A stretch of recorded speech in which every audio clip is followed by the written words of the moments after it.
मान्यवर, आपने इस महत्वपूर्ण एप्रोप्रिएशन बिल पे मुझे अपनी बात कहने का मौका दिया।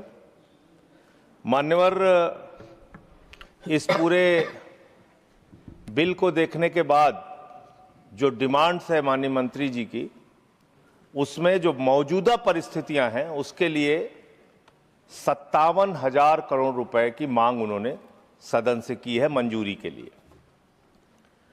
मान्यवर, अभी जब नेता सदन बोल रहे थे तो उन्होंने कहा कि ये जो संकट है, विपत्ति का काल है, इस काल में विपक्ष हमारा साथ नहीं दे रहा है। ये विपत्ति आ पड़ी है, आई हुई विपत्ति है, इसमें तो सबको साथ देना चाहिए। लेकिन मैं आपके माध्यम से सरकार से पूछना चाहता हूं, यह विपत्ति आई हुई कैसे है?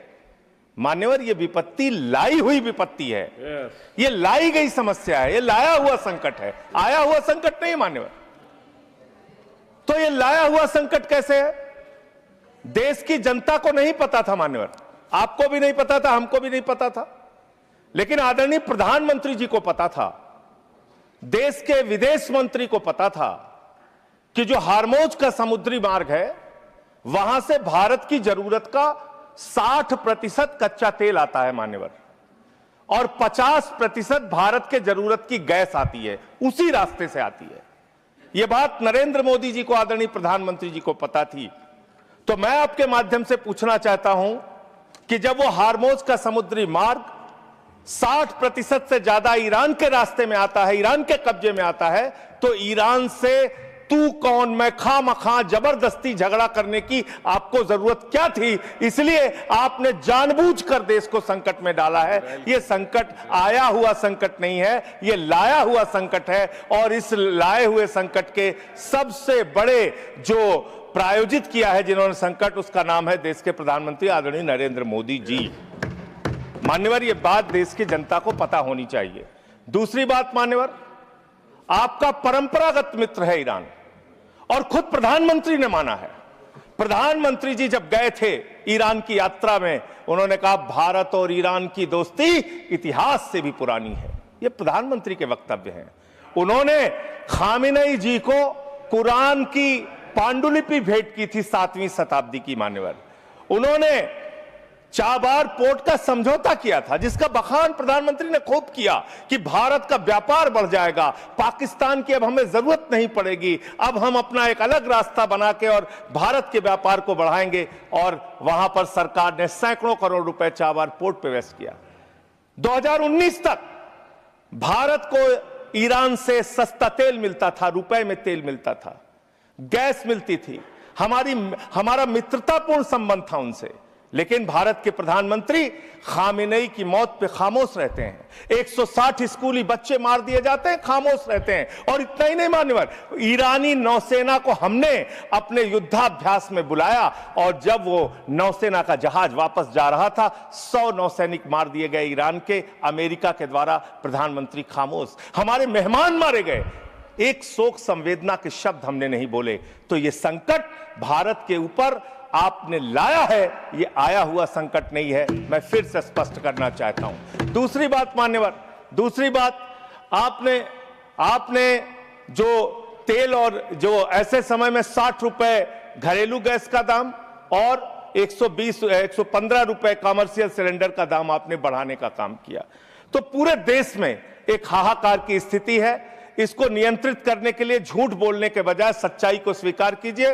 और आज जो कहा गया कि हार्मोज समुद्री मार्ग खुल गया है, गलत जानकारी सदन को नहीं देनी चाहिए।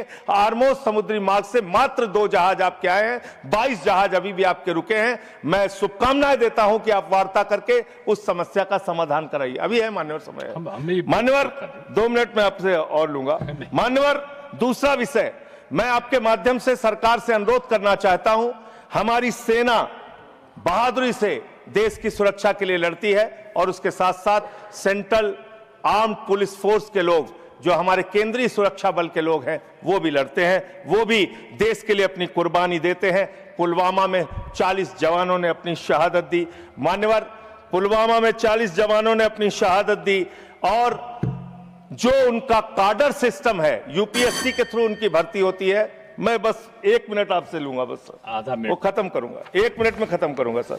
मान्यवर, जो यूपीएससी के थ्रू उनकी भर्ती होती है, उसके बावजूद उनके प्रमोशन में उनके साथ नाइंसाफी की जाती है। सुप्रीम कोर्ट तक से वो जीत चुके हैं, लेकिन बार बार उनके साथ नाइंसाफी हो रही है। और 1 मिनट में अपनी बात कह के खत्म करूंगा सर। जो प्रमोशन का सिस्टम है उनके साथ, जो अन्याय उनको झेलना पड़ रहा है, वो एक असिस्टेंट, एक डिप्टी कमांडेंट को जो सीआरपीएफ में है, 18 साल में, बस खत्म कर रहा हूं सर, विषय नहीं है ना, 1 मिनट में खत्म कर रहा हूं सर। उसी के लिए डिमांड में चाहता हूं, सरकार के सामने एक प्रस्ताव मेरा। 18 वर्षों में एक प्रमोशन मिलता है सीआरपीएफ के डिप्टी कमांडेंट को, और असिस्टेंट कमांडेंट को 15 वर्ष में एक प्रमोशन मिलता है।